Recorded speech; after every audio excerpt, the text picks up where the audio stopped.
하나님께서 오늘 주시는 말씀 같이 봉독하겠습니다. 마태복음 5장 5절과 6절 2절 읽도록 하겠습니다.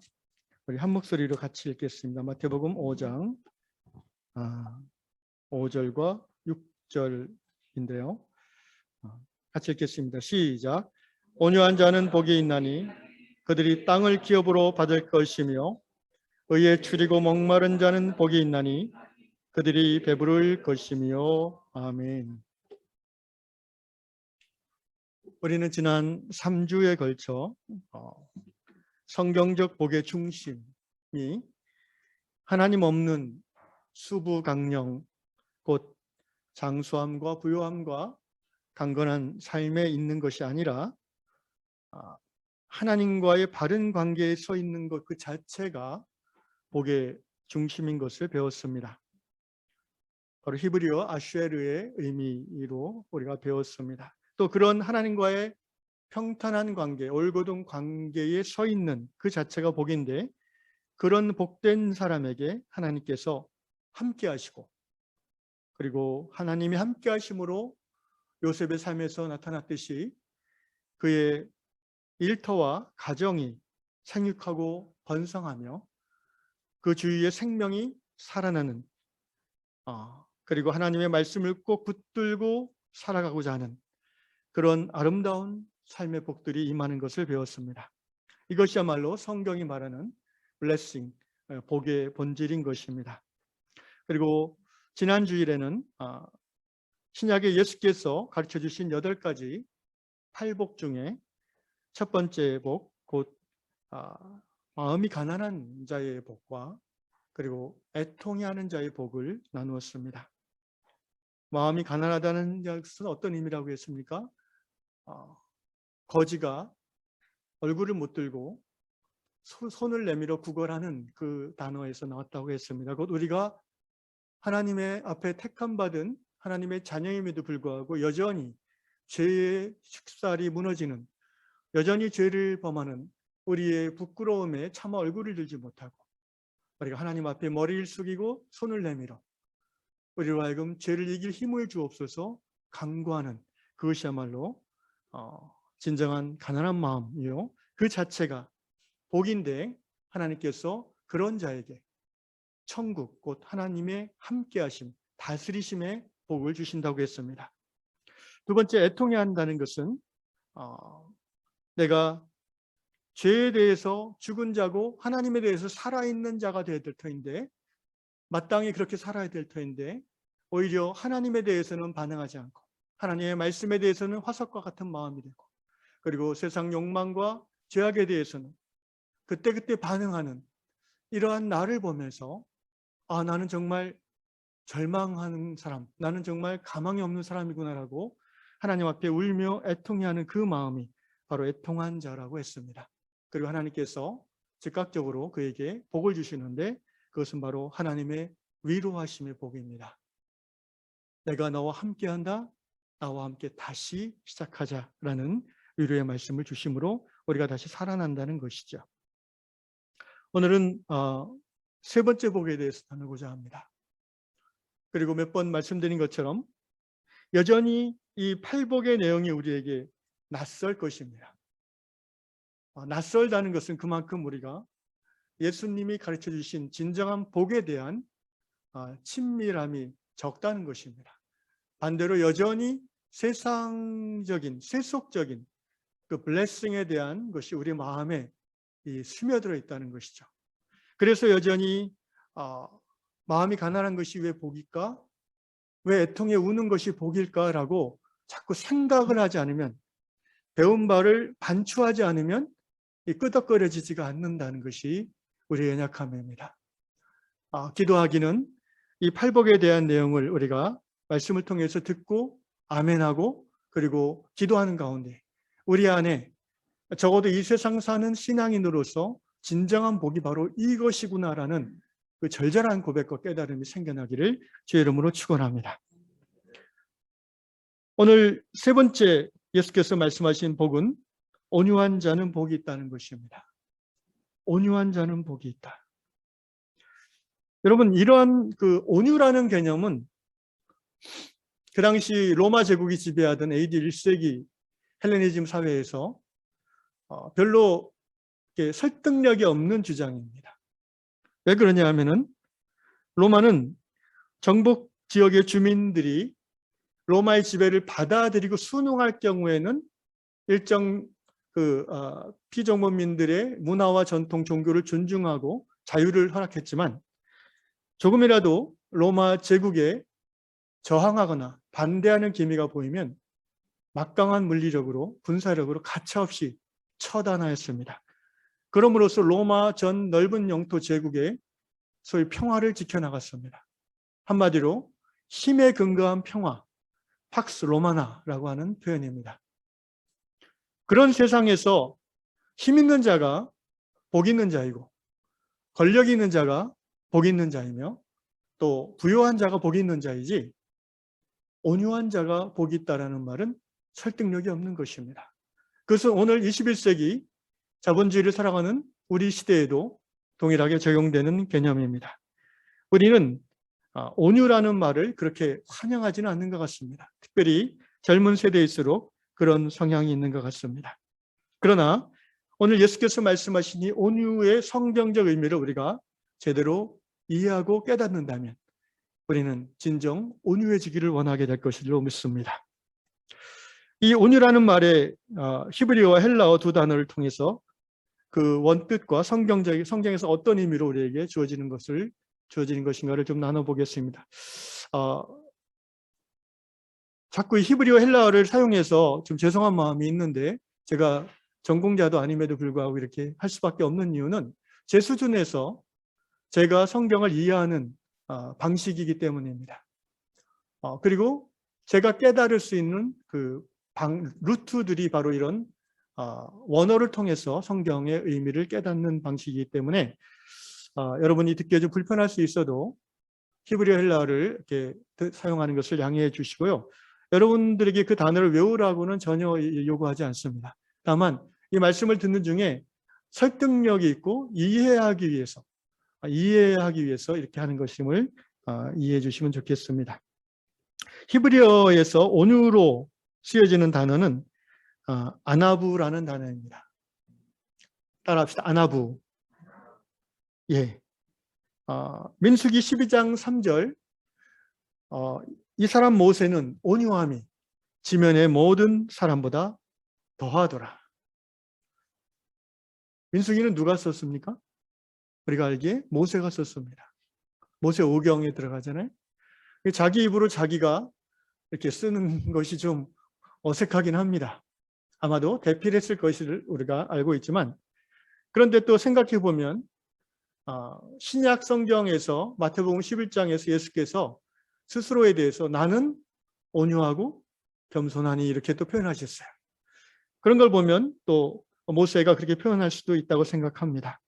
이 아나부라는 단어가 온유 또는 겸손으로 구약 성경에 번역됩니다. 온유와 겸손이 뭐가 다를까? 일단 우리가 들을 때는 크게 다른 의미는 아닌 것 같은데요. 이 아나부라는 단어는 근데 아나라는 단어에서 파생됐고요. 아나의 뜻이 괴롭히다. 아나의 뜻이 뭐라고요? 괴롭히다, 압박하다, 그다음에 굴복하다, 낮아지다, 비천하다 이런 뜻이에요. 그리고 그 중에 아나의 뜻이 그 속에서 겸손히 행하다라는 의미가 있습니다. 그러니까 구약 성경이 말하는 온유의 의미는 일상 속에서 그냥 나이스한 상태에서 별로 삶에 스트레스가 없고 뭐 좋은 관계 속에서 이렇게 스마일, 웃고 친절하고 상대방의 이야기를 들어주고 공감해주고, 우리는 보통 이런 것을 온유하다고 생각하는데, 이 구약 성경에서 쓰인 이 온유라는 단어의 중심적인 의미는 그런 일상 속에서의 온유를 말하는 게 아니에요. 그런 일상 속에서의 겸손한 태도를 말하는 게 아니에요. 이것은 힘든 상황에서의 겸손을 말하는 겁니다. 압박받는 상황 속에서의 온유함을 말하는 거예요.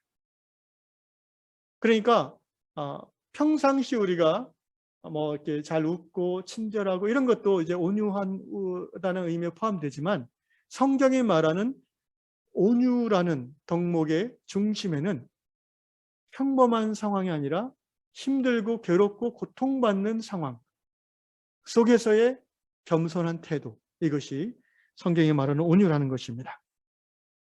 민수기 12장에서 우리가 그 모세의 예를 잘 들어서 설명할 수 있습니다. 우리 한번 성경 민수기 12장을 찾아주시면 좋겠습니다.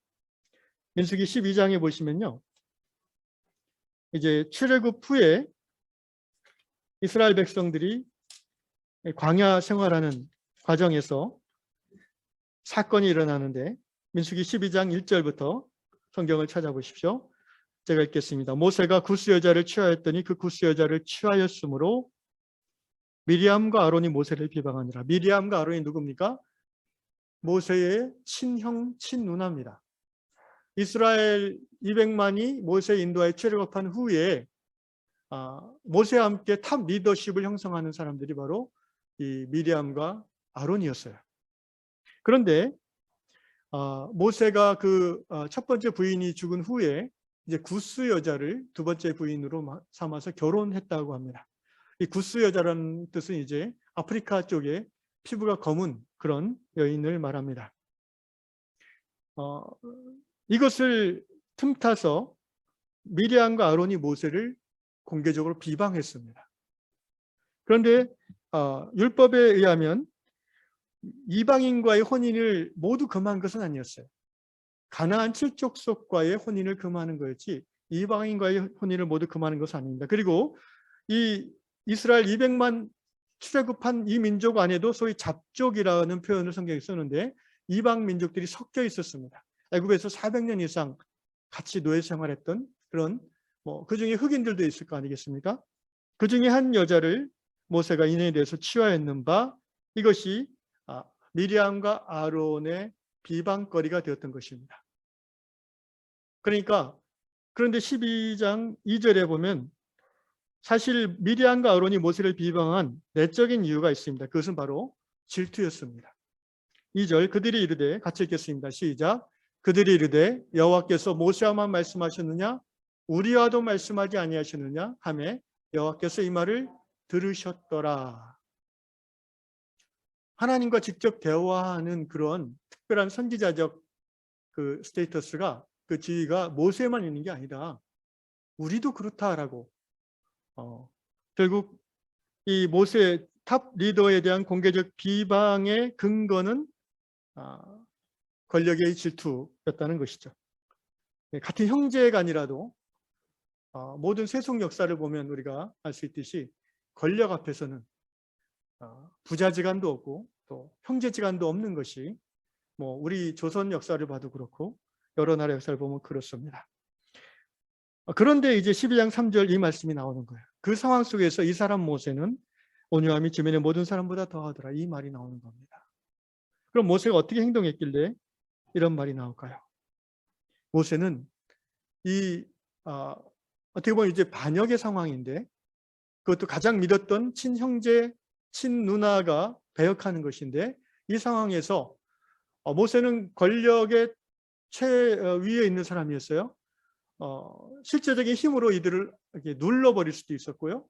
또는 합리적인 언변으로 모세는 애굽의 40년 왕자 교육을 받은 사람 아닙니까? 아주 스마트한 사람이었습니다.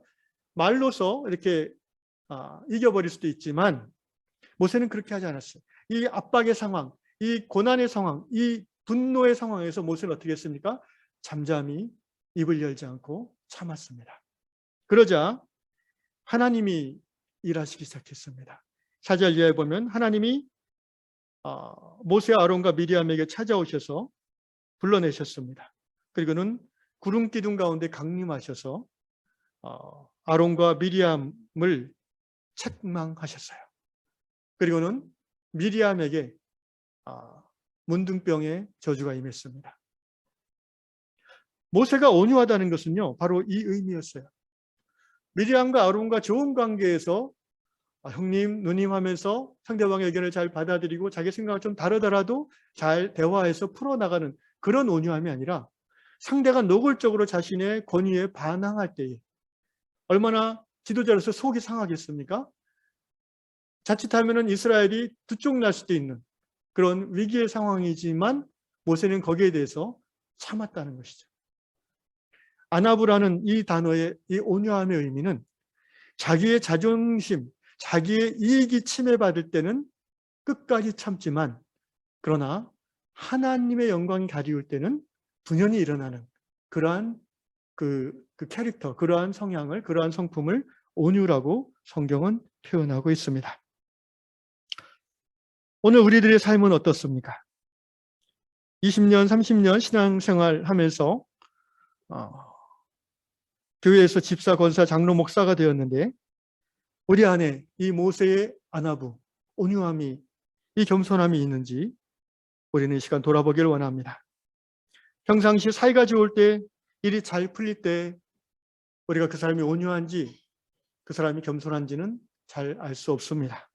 그러나 관계가 어려워질 때, 뭔가 내가 불이익을 받는다고 느낄 때, 누군가 나를 이유 없이 비방하고 또 누군가 나를 모함하는 그런 상황 속에서, 직장 안에서, 교회 안에서 우리가 그런 상황에서도 모세와 같이 잠잠히 입을 다물고 하나님 앞에 가만히 엎드려 기다릴 수 있는 사람인지 우리가 이 시간 돌아보기를 원합니다. 또 가정에서는 어떻습니까? 우리가 부부싸움의 스토리를 보면 되게 별거 아닌 사소한 일로 이제 감정이 격화돼서 2차 대전, 3차 대전까지 갈 수가 있는데, 그럴 때 우리가 갖는 그런 마음은, 그 힘든 마음의 내용은 주로 어떤 것입니까?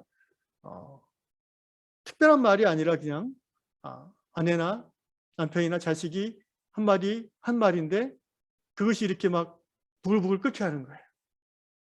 거기서 드러나는 자기 안의 생각들은 뭡니까? 대개 이런 겁니다. 나를 무시해, 또는 나는 억울해, 뭐 이런 표현. 그다음에 왜 우리 아이들은, 왜 우리 아내는, 왜 우리 남편은, 뭐 이런 식으로 이렇게 그런 마음이 올라오죠. 여러분, 이런 마음은 모세도 올라왔을 겁니다. 나를 무시해? 이 사람들이 나를 뭘로 알고 이러는 거야? 그런 마음이 왜 안 올라왔겠습니까? 바로 그 순간에 온유, 하나님 앞에 입을 다물고 잠잠히 있는 것, 이것이야말로 구약 성경이 말하는 온유함의 본질입니다. 그래서 여러분, 가정 안에서 남편이 온유하면 아내가 살고 자녀들이 삽니다. 아내가 온유하면 남편이 살고 자녀들도 삽니다. 교회 안에서 목사가 온유하면 성도들이 살고, 성도들이 온유하면 목사가 살고 교회가 삽니다. 교회에 어렵고 힘든 일이 닥칠 때에, 가정 경제 어려움으로 가정 안에 슬픔과 답답함이 느껴질 때, 또는 배우자나 자녀가 오랜 병으로 인하여 고통당할 때에 우리 안에 이 우울함이 쌓이고 짜증이 쉽게 일어날 때가 많이 있습니다. 우리는 이때 바로 하나님 앞에 나아가야 됩니다. 바로 그때 우리 안에 원래 없던 온유함이라는 하나님 나라의 축복이 쌓이기 시작하는 것입니다. 바라기는 오늘 이 8복 중에 세 번째 복인 온유함을 여러분이 마음의 심령으로 받아들이고 삶의 힘들고 어려운 상황 속에서 입을 다물고 하나님 앞에 잠잠히 머무는 복된 사람들 되시기를 주의 이름으로 축원합니다. 두 번째, 헬라어에서는 이 온유라는 말, 오늘 본문에서 프라우스라는 말을 씁니다. 히브리어 아나부 또는 아나붐이라는 이 단어가 헬라어 성경, 구약 성경 헬라어 번역 70인역이라고 하는 그 번역에서는 프라우스라는 단어로 바로 번역을 합니다. 온유한 자들은, 이 단어가 프라우스인데 이 말의 어원을 살펴보면 재밌어요. 이 프라우스라는 말의 어원은 어디에서 시작되냐면은 그 야생동물을 길들이는 것에서 이 말이 나옵니다. 야생동물의 성품, 기질과 관련 있는 말이라는 거죠. 예를 들면 이런 겁니다. 미국 서부의 그 농장을 하는 사람들의 얘기인데, 말을 듣지 않는 사나운 야생마가 있는데 이 야생마를 어떻게 길들이냐, 이 카우보이들의 비법이 있다고 합니다. 혹시 들어보셨어요? 우리랑 별로 상관없는 얘기지만 어쨌든 들어보십시오. 목장할 건 아닌데, 이 야생마를 당나귀랑 같이 묶어서 풀어둡니다. 그러면은 당나귀는 그 끈기의 대명사예요. 그죠? 말이 힘이 세고 막 빨리 달리지만 당나귀의 그 끈기를 이길 수 없대요. 그래서 야생마는 이제 놓아줬으니까 신나가지고 막 뛰어가면 당나귀는 따라가잖아요. 근데 막 뛰는 것도 하루 이틀이지 당나귀가 계속 버티니까 이제 힘들어서 한 3, 4일 지나면은 둘이 사이좋게 돌아오는데 당나귀가 앞장서서 돌아옵니다. 갈 때는 말이 막 끌고 갔다가 올 때는 당나귀가 끌고 온대요. 이것이 프라우스, 길들여진 성품이라는 뜻입니다. 오늘 예수께서 말씀하신 온유한 자는 복이 있나니라는 이 말의 의미는 길들여진 온유함을 말합니다. 그러니까 이것은 우리가 태어날 때부터 갖고 있던 그런 어떤 그 야생적인 우리의 성격, 이것을 말하는 게 아니라 길들여진 성품의 하나를 말하는 건데, 문제는 중요한 것은 무엇에 길들여지냐는 겁니다. 여기 산상수훈 8복은 예수께서 마태복음 5장 1절에 이렇게 기록되어 있죠. 예수께서 무리를 보시고 산에 올라가 앉으시니 제자들이 나온지라 이에 입을 열어 가르쳐 가라사대 이렇게 되어 있습니다. 제자는 누구입니까? 하나님을 아버지로 고백하며 예수를 주 하나님으로 받아들이고 평생 예수를 따라 살기로 결정한 사람들, 바로 저 여러분이 예수 제자인 줄로 믿습니다. 바로 우리들에게 하시는 말씀이에요. 그러면 우리의 성품이 무엇으로, 누구에 의해서 길들여집니까? 예, 여기 프라우스라는 말의 의미는, 이 온유란 말의 의미는 성령에 의해 길들여진 성품의 하나를 말합니다. 누구에 길들여졌다고요? 성령님. 왜 성령님이냐면 우리가 예수 믿고 거듭나는 그 순간에 하나님의 영, 거룩하신 그 성령께서 신자의 내면에 enter into, 들어오시고 그 후로 떠나지 아니하시고 내주하시기 때문입니다. 믿습니까? 너희 몸이, 고린도전서 6장 19절, 너희 몸이 하나님의 성령이 거하시는 성전인 것을 알지 못하느냐라고 바울은 고린도 교인들을 책망하면서 말씀했습니다. 자, 옆에 분에게, 집사님은, 권사님은, 장로님은 성전이십니다. 시작. 인사해 보세요.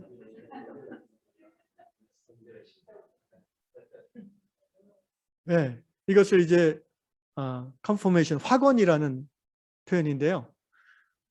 당연히 알고 있는 진리고 내가 갖고 있는 진리지만 형제, 자매, 지체의 입을 통해서 내가 그걸 들을 때에 내 안에 더 확신되어지는 진리, 이게 확언의 가치입니다.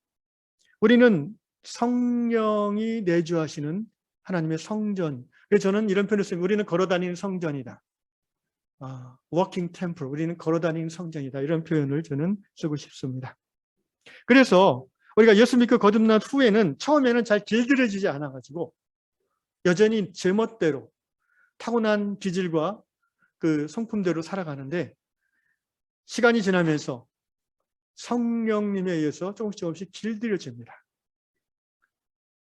무엇이 길들여집니까? 대표적으로 우리가 온유라는 덕목에 집중해서 볼 때 두 가지가 길들여지는데, 첫째는 우리의 감정이 길들여집니다.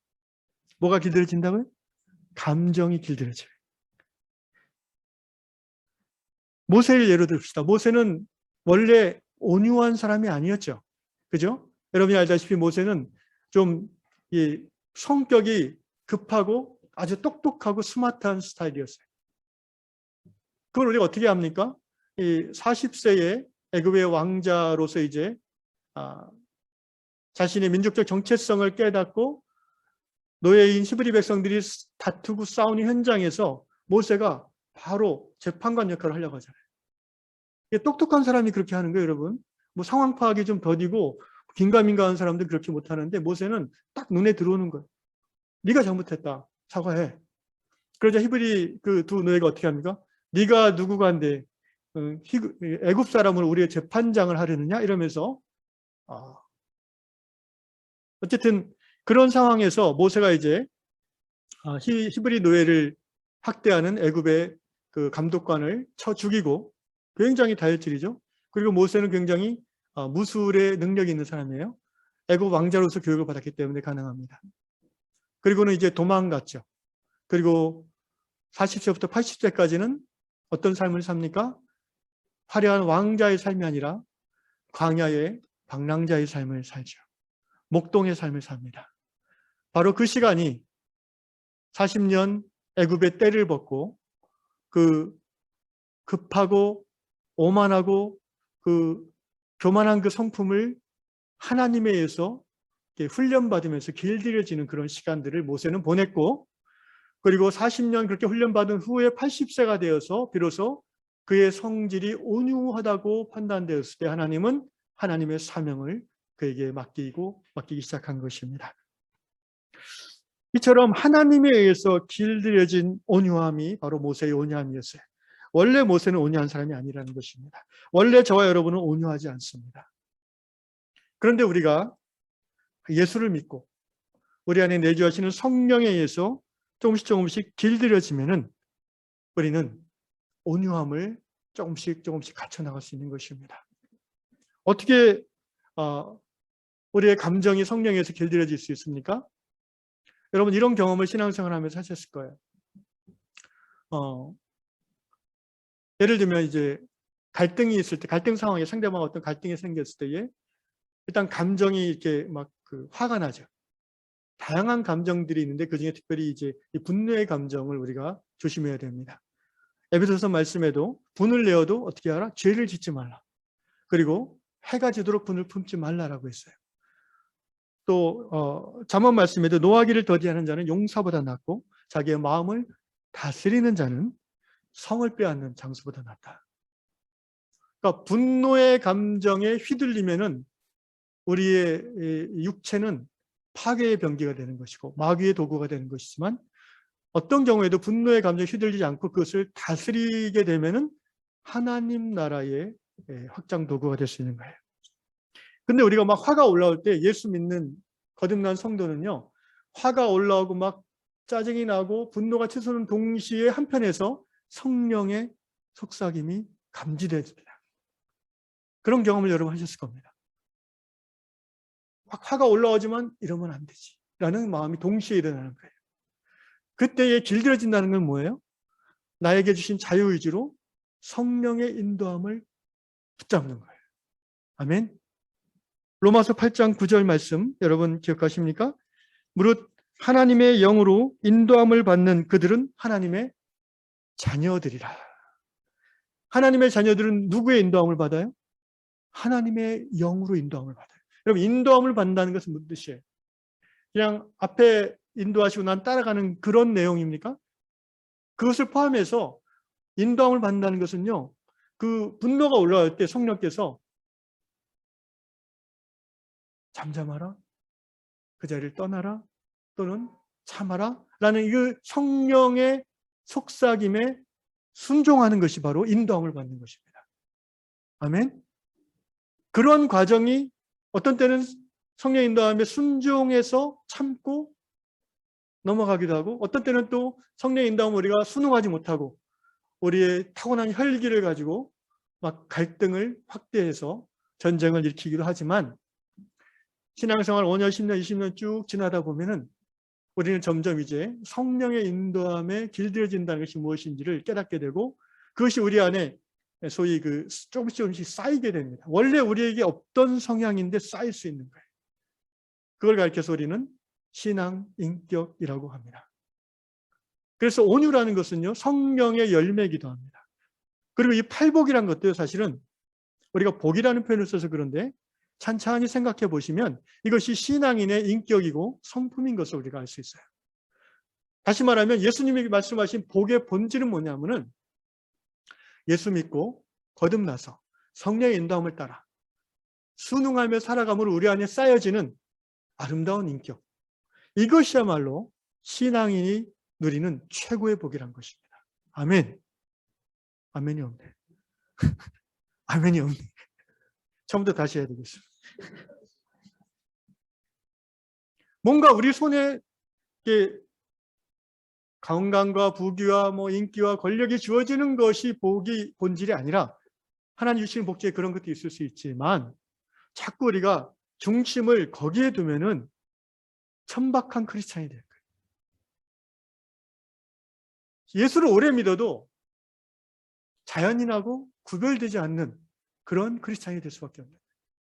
우리가 마음의 중심을 눈에 보이는 물질과 명예와 권세에 계속 두는 한, 성령의 인도함이 두지 않고 거기에 두는 한 우리는 신앙 인격의 성장이 쉽지 않은 것입니다. 두 번째, 우리가 성령에서 길들여져야 되는 것은 말입니다. 입이에요. 사실 온유라는 덕목을 중심으로 봤을 때 이 감정과 입이 성령의 인도함에 순응해 버릇하면은 우리는 그때부터 저분은 온유하네 라는 그런 평가를 듣기 시작하는 것입니다. 사실 이 온유한 자가 복이 있다는 이 말씀은 시편 37편에 다윗이 고백한 시편에 나오는 말을 예수께서 인용하신 것입니다. 거기에 온유한 자는 땅을 유업으로 받는다라는 표현이 있는데요. 예수께서 그 말을 그대로 하신 거예요. 그런데 이제 야고보서에 보면은 입술을 제어하는 그것이야말로 온전한 사람이라 이렇게 말합니다. 야고보 3장에 우리가 다 실수가 많으나 만일 말에 실수가 없는 자라면 온전한 사람이라 능히 온몸도 굴레시우리라. 그러니까 이 말을 성령으로 딱 컨트롤할 수 있는, 컨트롤 당하는 사람은 말뿐 아니라 온 몸, 온 삶도 절제가 가능하다는 거예요. 말의 절제. 그래서 다윗은 어떻게 기도합니까? 나의 반석이시오, 시편 19편 14절, 나의 반석이시오, 나의 구속자신 여호와여, 내 입의 말과 내 마음의 묵상이 주님 앞에 연락되기를 원하옵나이다. 아침마다 다윗은 이렇게 기도했을 겁니다. 나의 입술의 모든 말과 나의 마음의 모든 생각이 하나님 받으심직한 제물 되게 하여 주옵소서. 이것이 성령에 길들여지는 신앙인의 모습이요, 바로 그런 사람의 삶 속에서, 관계 속에서 우리는 이 프라우스, 길들여진 온유함을 볼 수 있게 되는 것입니다. 마지막으로 이렇게 온유한 자에게 예수께서 어떤 실제적인 복을 약속하셨냐면은 땅을 기업으로 받을 것이다, 이렇게 선언하셨습니다. 잘 이해가 되지 않는 말씀이죠. 왜냐하면 우리가 땅 그러면 여러분 뭐가 생각납니까? 오늘 21세기 우리 대한민국에서 땅 그러면 다들 뭘 생각할까요? 부동산을 생각합니다. 강남 땅, 강남 지역에 몇 평 주실라나? 뭐 이런 생각이 듭니다.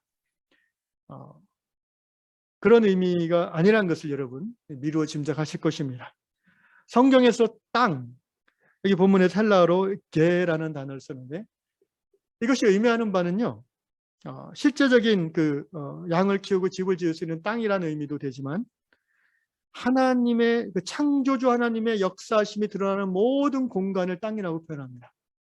다시 한번, 창조주 하나님의 역사하시는 모든 공간, 물리적 공간, 심리적 공간, 영적 공간 다 포함해서 이것을 땅이라고 표현해요. 그래서 완성된 새하늘과 새 땅, 천국을 표현할 때 새하늘과 새 땅이라고 요한계시록에서 표현하고 있습니다. 다시 말하면 하나님의 나라죠. 그래서 여러분 팔복에 나오는 모든, 후반절에 나오는 모든 복의 내용은 한마디로 하나님의 나라예요. 금은 아파트 주식 이런 게 아니라 하나님의 나라가 우리에게 주어지는 최고의 복이라는 거예요. 아멘. 제가 좀 전에 찬양할 때 그런 고백을 드렸습니다. 우리가 평생 호흡이 있는 동안 하나님을 찬양하게 해달라고. 여러분 정말 극단적으로 거지같이 살아도요, 그 입에서 우러나오는 즐거운 찬양이 있는 자는 행복자인 줄로 믿습니다. 200평 몇백억짜리 맨션에 살아도 밤마다 술이 없으면 잠을 못 자고, 밤마다 아내와의 관계는 이미 딴 사람이고 자식들조차 빨리 아버지 죽기만을 바라는 그런 재벌, 그런 부자, 행복하지 않습니다. 저는 선택하라면 제 거지를 선택하겠습니다. 마음이 하나님으로 말미암아 평안함을 누리는 것이, 찬양은요 그 신앙의 즐거움에 저는 극치라고 생각합니다. 이건 제 개인적인 고백입니다. 왜냐하면 제가 하나님을 깊이 경험하는 그 경험들 가운데 대부분 찬양과 예배가 있었기 때문입니다. 어느 것 하나 부럽지 않습니다. 찬양 가운데 하나님을 만나는 그 기쁨은 이 세상의 어떤 기쁨과도 바꿀 수 없습니다. 그래서 다윗도 이렇게 고백하지 않았습니까? 시편 23편 내가 여호와의 집에 영원히 거하리로다. 여호와의 집에 거한다는 말은 뭐 맨션 같은 궁전에 호의호식하며 산다는 그런 의미가 아니에요. 하나님과 가까이 있겠다는 거예요. 하나님을 바로 옆 앞에서 보고 싶다는 거예요. 그리고 그 성전에서 찬양하고 싶다는 거예요. 예배드리고 싶다는 거예요. 그러한 삶이 다윗의 평생 소원이었던 것처럼 신앙인이 누릴 수 있는 최고의 복은요, 살아있는 동안 창조주 하나님을 가까이 하고 그 하나님의 얼굴을 뵙고 그 하나님이 정말 마음에 친밀하게 느껴지며 감사가 우러나와서 찬양할 수밖에 없는, 바로 그것이야말로 신자의 지고의 복인 줄로 믿습니다. 땅을 기업으로 받는다는 것은, 온유한 자에게 땅을 주신다는 것은 바로 하나님 나라, 하나님의 역사가 일어나는 그 공간을 더 확장해 주신다는 거예요.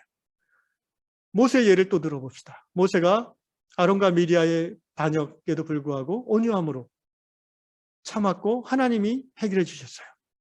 그래서 어떻게 됐습니까? 결과가 미리암이 문둥병 걸렸어요. 아론이 모세에게 사과하면서 탄식했어요. 우리 누이가 살이 썩어 들어가고 있구나. 그때 모세가 어떻게 했어요? 하나님 앞에 나아가 눈물로 기도했다고 나옵니다. 미리암의 병을 고쳐주시옵소서. 하나님께서 뭐라 하셨냐면은, 그 재밌는 표현이 있는데요. 제가 민수기 12장 하나님께서 이렇게 말씀하십니다. 모세가 기도하니까 12장 14절 여호와께서 모세에게 이르시되 그의 아버지가 그의 얼굴에 침을 뱉었을지라도 그가 이랫동안 부끄러워하지 않겠느냐. 이게 무슨 말씀입니까? 뭔가 그 아버지에게 잘못해서 침을 뱉었다는 말은 아버지에게 꾸지람을 들었다는 거죠. 아버지가 막 블레임했다는 거예요. 야단치고 경책했다는 거예요. 그러면은 일주일 동안은 부끄러워해야 되지 않냐. 히브리 민족의 어떤 문화에 그런 것이 있는 것 같습니다. 그러니까 내가 당장 고쳐지진 않고 일주일 동안 짐 밖에 세워둬라. 혼자 거기 살게 해. 그리고 일주일에 받아들이라. 이렇게 하나님이 조치를 하셨습니다. 자, 그래서 결국 미리암은 다시 건강을 회복했고요. 그리고 아론과 미리암과 모세의 관계는 어떻게 됐습니까? 다시 회복됐을 것입니다. 모세는 온유함으로 아론과 미리암이라는 땅을 회복했고요. 더 이스라엘 백성들의 존경과 칭찬을 들었고 또 모세의 권위는 더 강화되었을 것입니다. 하나님 나라의 역사는 더 이스라엘 속에서 왕성해질 수 있는 것입니다. 이것이 바로 온유한 자가 땅을 기업으로 받는다는 의미입니다. 가정에서 적용해 봅시다. 아버지가 남편이 온유하면 어떻게 됩니까? 아내의 존경을 얻게 될 것입니다. 아내가 막 이렇게 부부싸움 중에 할 때에 남편이 온유하면 그 후에 아내의 존경을 얻으실 거예요. 또 남편이 막 혈기 부리고 이럴 때 아내가 온유함을 취하면 어떻게 됩니까? 그 후에 남편의 사랑을 얻게 될 것입니다. 자녀들의 존경을 얻게 될 것입니다. 땅을 기업으로 얻는 것입니다. 제가 이 온유함, 겸손함 하면 떠오르는 분이 한 분 있습니다. 저희 교회에서 지금 북한 선교, 어린이 선교를 후원하고 있는데 송수홍 선교사님이신데요.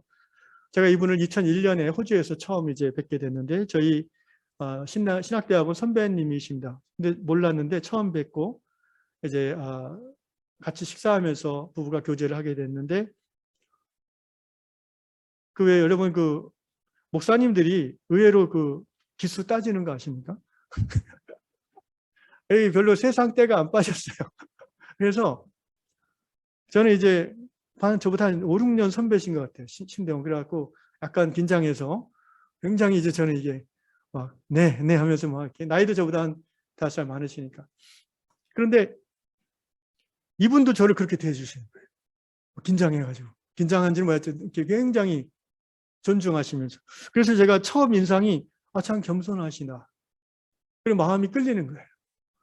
그래서 호주는 제가 밥을 많이 사드렸습니다. 안식년으로 이제 스웨덴에 사역하시다 안식년으로 부부가 오셨기 때문에 선교사님이 그러니까 별로 뭐 선교사님이나 목사님이나 돈은 없지만 어쨌든 잘 대접해 드리려고 노력했고 그 후로 지금까지 20년째 계속해서 선교사님을 후원하고 또 선교사님의 사역 그 비전에 공감하고 또 후원하는 관계, 형님과 같은 관계로 제가 모시게 되었습니다. 여러분 그 평상시에 겸손함도 이렇게 사람의 마음을 얻는데 하물며 갈등 상황 속에서의 온유함과 겸손함이 얼마나 그 사람의 마음과 또 존경을 얻을 수 있겠습니까? 땅을 얻는다는 것은요, 사람의 마음을 얻는 것이에요. 하나님 나라가 확장되어지는 것입니다. 그리고 두 번째로 이 땅을 얻는다는 표현은 잠깐 말씀드린 것처럼 현실 속에서 땅 부자 되겠다는 의미는 아닙니다. 그게 왜 아닌 걸 아냐 하면은 구약 성경에서 대표적으로 온유하다는 사람이 이 모세거든요. 근데 모세가 땅을 한 평이라도 가졌었나요? 가나안 땅에 아예 들어가지도 못했잖아요. 신약 성경에서 대표적으로 온유하신 분이 누구예요? 예수님이에요. 예수님이 한 평의 땅이라도 있었습니까? 인자는 머리 둘 셋방도 없다 이렇게 이해하셨어요. 그러니까 우리가 상식적으로 성경을 좀 이해하는 사람이라면 온유하다고 해서 넓은 아파트 뭐 수천 평 땅을 주실 거라는 착각은 안 하는 게 맞아요. 그러면은 그냥 사람의 마음만 얻고 어떤 영향력만 확대되고 그런 보상인가 그런 복인가. 두 번째 의미는 뭐냐면은 땅을 준다는 의미는 이 세상에서 땅을 얻는 것이 아니라 우리가 새하늘과 새 땅에서 땅을 얻는다는 의미로 학자들은 해석을 합니다. 온유한 자는 천국에서 확실한 기업을 얻을 것입니다. 아멘. 아멘. 그렇습니다. 그래서 까먹었네요. 뭐. 예, 여러분 아멘을 잘해줘야 제가 이제 원고에 없는 게 이렇게 막 감동이 나오고 아멘이 없으면 갑자기 예 어쨌든 제가 그 아멘을 강요하는 건 아닌데요. 그러니까 동의하지 않으면 아멘 안 하시는 게 맞아요. 근데 지금까지 이렇게 쭉 설명했는데 끝에 가서 아멘 그러는데 아멘이 없으면 설교자는 충격을 받죠. 내가 지금까지 잘못 얘기했구나. 뭐 그러지는 않지만 어쨌든 양해해 주시기 바랍니다. 아멘. 감사합니다. 말씀할 결론을 맺겠습니다. 프라우스 온유라는 것은 성령에 의해서 온전히 길들여진 성품이라고 했습니다. 그 자체가 복의 중심이고요. 그 온유함을 살아가면서 드러내는 자에게 하나님은 땅을 기업으로. 여기서 이제 기업이란 말의 원어는요, 유업이에요, 유업. inheritance로 번역됐어요. 그래서. 그러니까 무슨 말이냐면은 아버지가 죽으면 저절로 들어오는 거예요. 그러니까 우리가 포커스를 땅을 보상을 받는 데 두지 말라는 거예요. 그건 저절로 네가 온유하면 주어지는 거예요. 아멘. 팔복에 우리가 관심해야 할 핵심은 앞부분이라는 거예요. 마음이 가난한, 애통한, 온유한. 여기에 우리가 포커싱해서 은혜를 받고 추구해야지 이거 주신대더라. 거기에 포커싱하면은 앞뒤가 바뀌는 겁니다. 유업은 저절로 주어지는 것입니다. 예수님은요, 가장 온유하신 우리 삶의 모델이십니다. 여러 가지로 다 얘기할 수 있지만 그분의 온유하심이 극적으로 드러나는 때는 겟세마네 동산이었습니다. 아버지여 이 잔을 내게서 할 수 있거든 이 잔을 내게서 옮기시옵소서. 눈물과 땀이 피가 되도록. 아까 그 시브리어 아나붐의 의미 그대로죠. 극도의 고통 상황입니다. 압박 상황입니다. 이제 내일 나는 33살의 청년으로 죽어야 됩니다. 그 상황 속에서 예수님은 하나님께 간구합니다. 이 잔을 내게서 좀 치워주십시오. 그런데 예수께서 마지막에 뭐라고 하십니까? 그러나 나의 원대로 마옵시고 아버지의 뜻대로 이루시옵소서. 이것이야말로 끝까지 성령에 길들여진 예수님의 온유함이 극적으로 드러나는 기도라고 할 수 있겠습니다. 우리는 예수를 본받는 사람입니다. 우리는 신앙의 그리스도만을 경배하는 사람으로 끝나서는 안 됩니다. 우리는 역사적 예수, 2000년 전 시브리인으로 태어나서 팔레스타인 그 조그만 나라 땅에서 로마의 식민지 치하에서 로마의 권력에 기생하지도 않고 로마를 폭력으로 전복하려고 하지도 않았고 그 로마 제국 안에서 또 다른 하나님의 왕국을 시작하셨던 그 청년 예수, 그의 삶과 그의 실천과 그의 성품과 그의 사역을 우리는 본받기로 결정한 제자들입니다. 우리가 예수를 더 가까이 제자로서 따라가기 위해서 우리의 삶에 갖춰져야 될 것들이 바로 이 팔복인 줄로 믿습니다. 바라기는 여러분의 가정에서, 교회에서, 직장에서 온유함으로 말미암아 땅을 얻으시는, 땅을 유업으로 받으시는 성도들 되시기를 축원합니다.